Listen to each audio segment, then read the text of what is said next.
Hi, everybody. Father Bill Holsinger here, and this is your Friday reflection. I was reading an article just the other day, and the article was dated, let's see here, I'm looking at my computer behind the camera, August 19, 2023, from the New York Times by Melissa Kirsch. And in that article, she was reflecting on how it is when we come back from vacations. I've mentioned vacations. Take God on a vacation. Please, bring your faith. Don't go on a vacation from your faith. But also now when we do come back, because now what school's about to start, we're ending the summer season, you might say. Anyway, academically, you might say. And for her, she was speaking about how when she comes home, she starts looking around things and they seem strange. She's living out of a suit bag or a suitcase, bag, or simple things. And why do I need? And she comes home, all these sweatshirts, all these coats, when all I needed was a few of them. And she finds that something she'll call clarity, the post vacation clarity. And I think there's some value to this because we do go out, and the whole idea of the vacation is to kind of get to a different space and enjoy different things that we haven't seen, and to grow and to be recreated, recreate. Well, coming home, don't you look at your home a little differently when you come home from a vacation? What is it like? What's that feeling like when you've been gone for so many days or even weeks, possibly even a month or so, and you come home? I know for me, the house is a little bit stuffy because it's been closed up.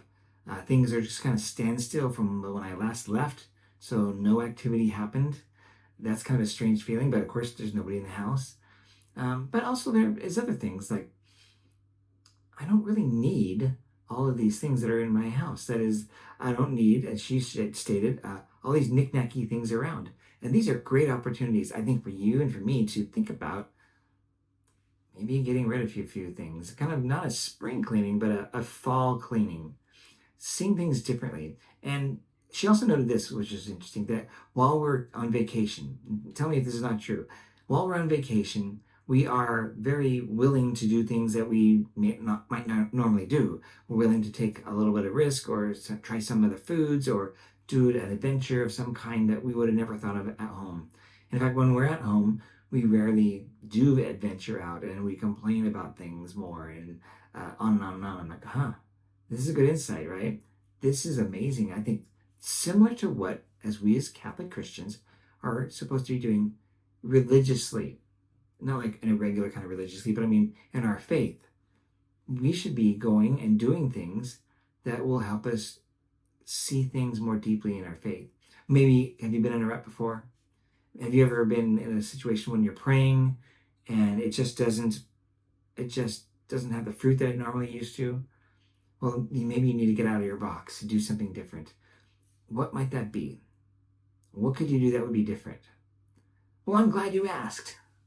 Well, I'd like to offer a retreat. I think a retreat everybody should go on every year, no matter what.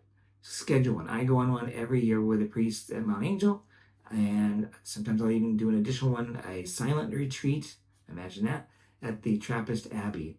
I'm an extrovert, and so it might seem really tough, but I just love this silent retreat, and I need to go on one sometime soon. It just changes things. I'll take a book with me. I will have little interaction. In fact, when having dinner with folks during a silent retreat, we don't have conversation, but we do have to communicate somehow, like pass the butter or something like that. It's strange at first, but you get used to it. Nonetheless, think about this. What kind of retreat can you go on? I know that at St. Pius X, they have Acts retreats. We've done chirp retreats that's Christ Renewing His Parish, for our women.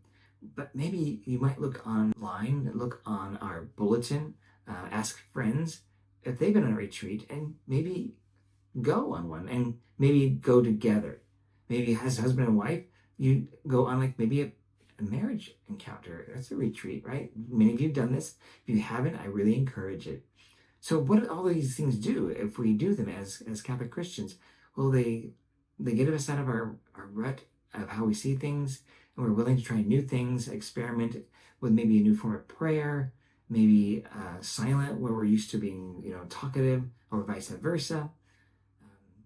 You think about that. Maybe head down to the Bay Area. There's a retreat center there that's Jesuit spirituality retreats, and they're almost a month long.